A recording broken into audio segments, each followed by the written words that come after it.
Hello, everyone, and welcome back to Emily English Daily, where learning English is easy and fun. I'm Emily.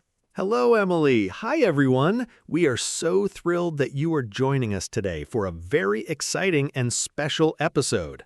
Exactly, Tom. Today we are doing something totally different from our usual lessons, and honestly, it is super fun. It really is. Today is our ultimate English listening challenge, and we are putting your ears to the real test.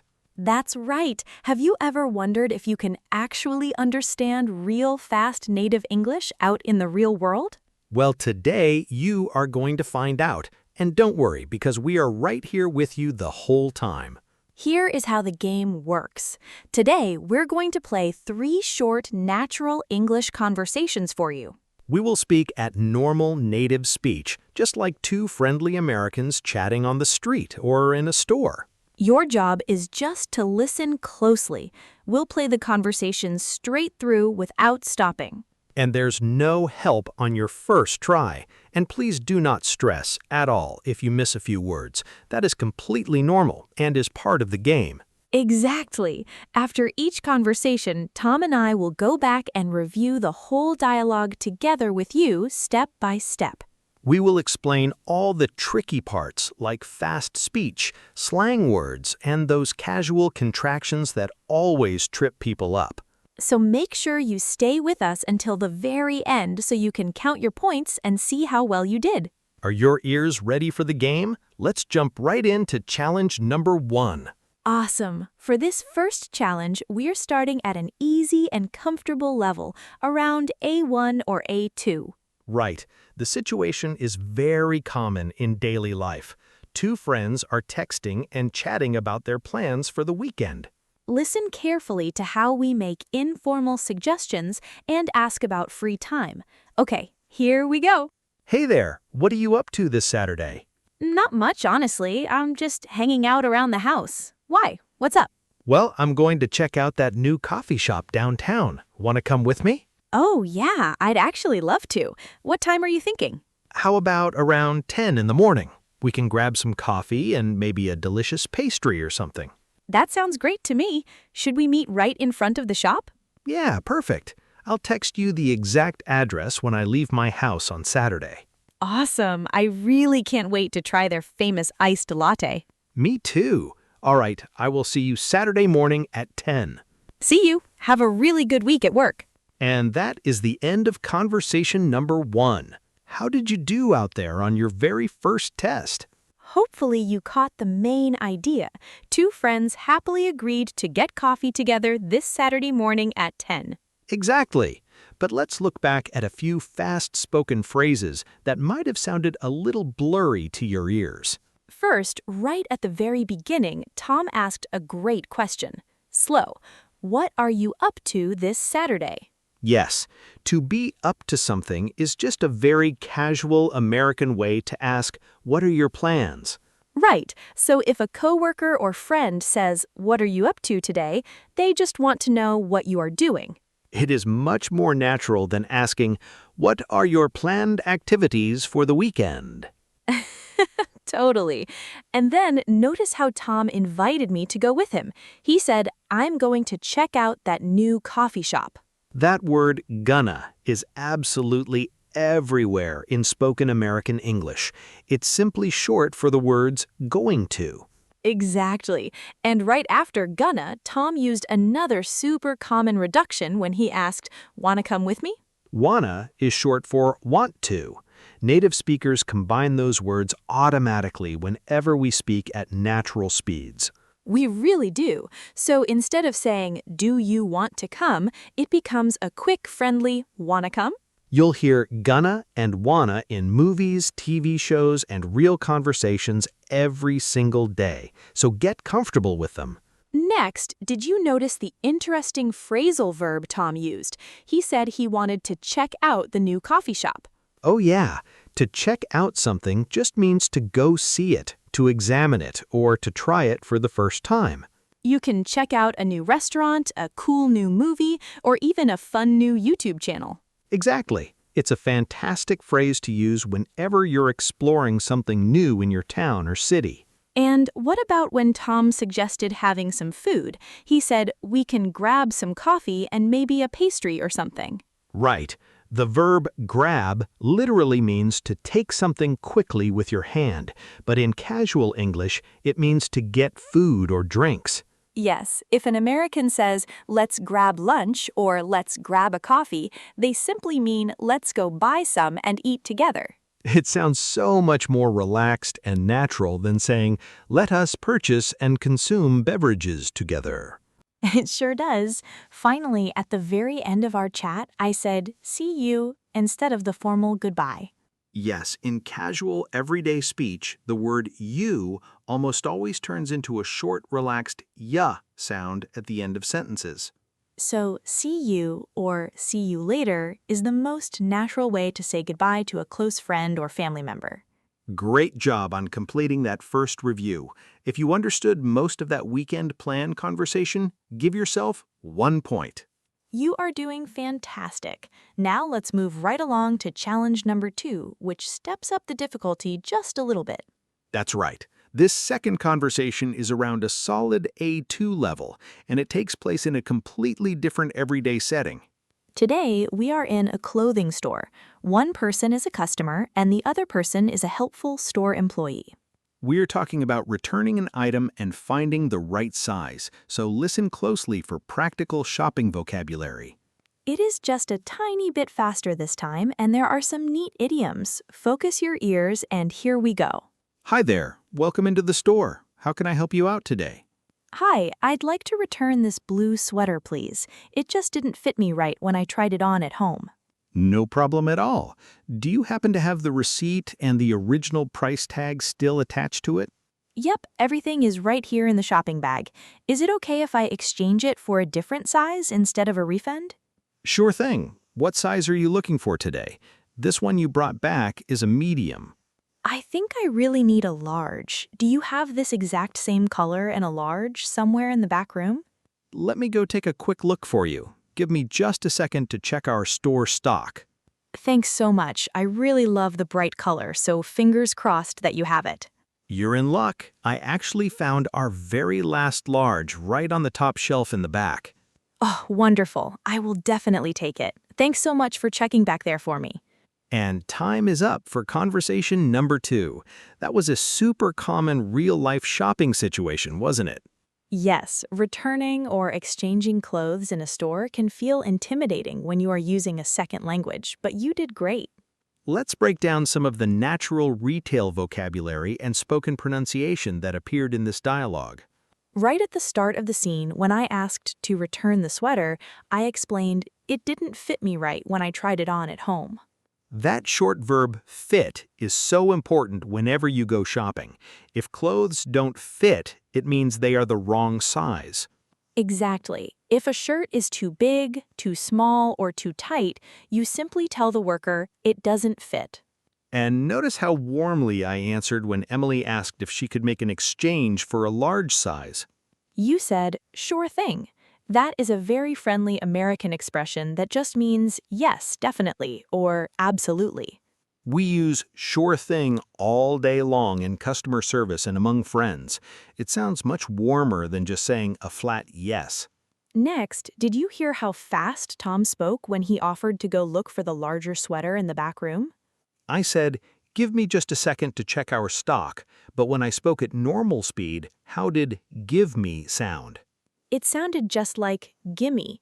When native English speakers talk at normal conversation speed, give me blends together into gimme. Exactly. So in daily life, you'll constantly hear people say, give me a second, give me a break, or give me a call later today. It's another one of those essential spoken reductions, just like gonna and wanna, that makes your listening skills so much sharper. And what about that vocabulary word I used right at the end of that sentence? I said I would check our stock. Oh yeah, in a retail store, stock refers to the total amount of products or items they currently have available to sell. Right, so if an item is in stock, it means the store has it. If it's out of stock, it's completely gone. It's so useful to ask a store worker, do you have this in stock? Whenever you cannot find your size on the shelf. Finally, when I walked back out with the large sweater in my hands, I used a super positive expression. I said, "You're in luck." Yes, if you tell someone you're in luck, it means something very good and fortunate just happened for them. Like finding the very last sweater in your exact size. That's definitely a moment of good luck. Absolutely. If you understood the main ideas and what happened during that shopping trip, add another point to your score. We are having so much fun testing our ears and practicing together today. How are you doing so far with the first two challenges? Did you understand both of them easily, or did that fast blended gimme catch you by surprise? Let us know in the comments below. And hey, if you're enjoying this interactive listening challenge format, please take just 1 second to hit that thumbs up like button right now. Don't forget to subscribe to Emily English Daily too, so you never miss our fun weekly videos and English-speaking games.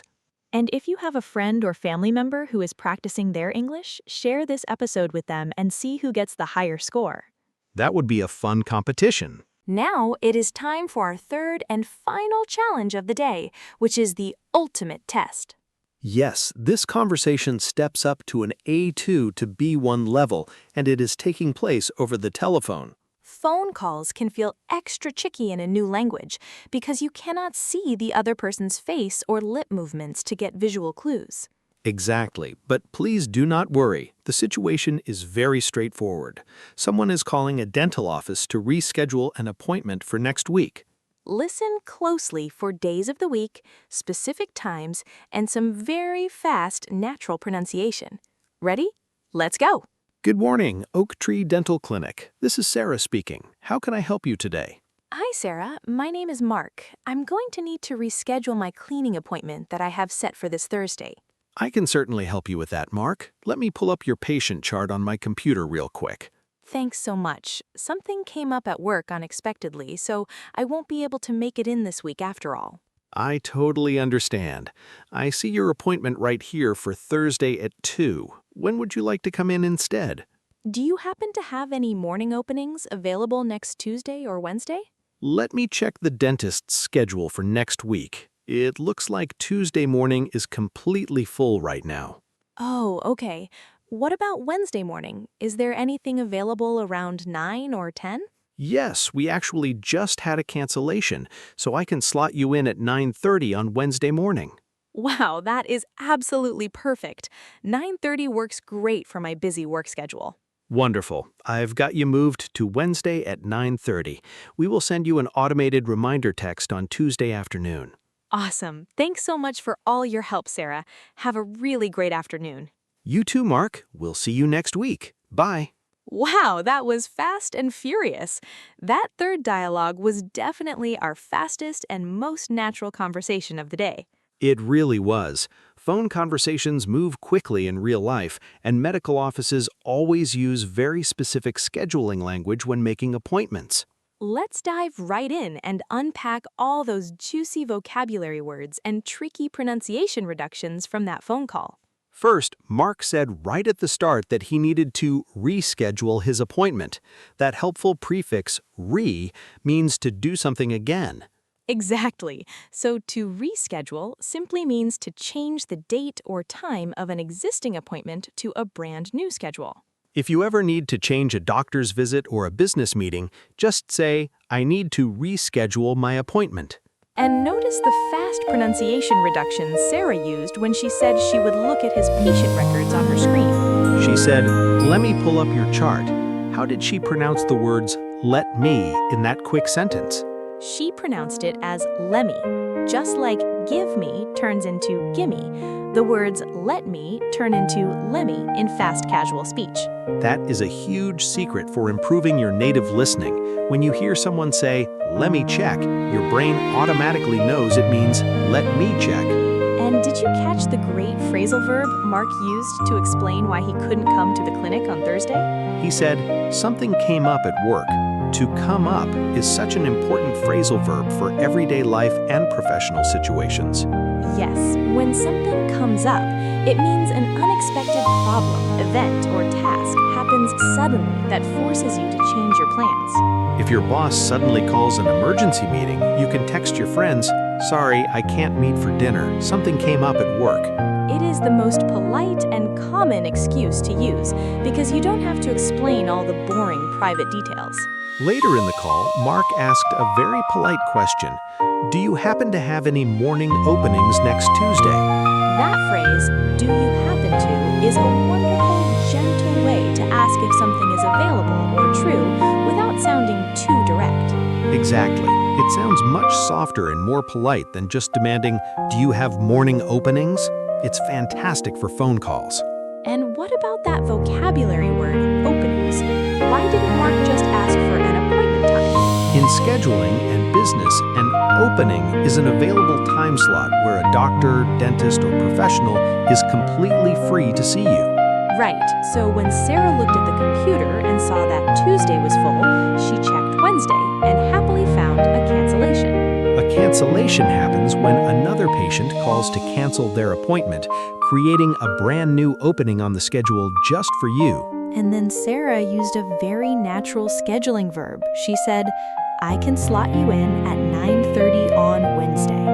Yes, to slot someone in means to place their name into an available time slot on a very busy calendar or schedule. You know, scheduling appointments on the phone is honestly one of the most challenging tasks for English learners to do. It really is because native speakers talk quickly when giving times, like saying 9:30 instead of 9:30 a.m. Yes, in natural conversation, we almost never say AM or PM if the time of day is already obvious from the context. Exactly. Since Mark specifically asked for morning openings, 9:30 obviously meant 9:30 in the morning.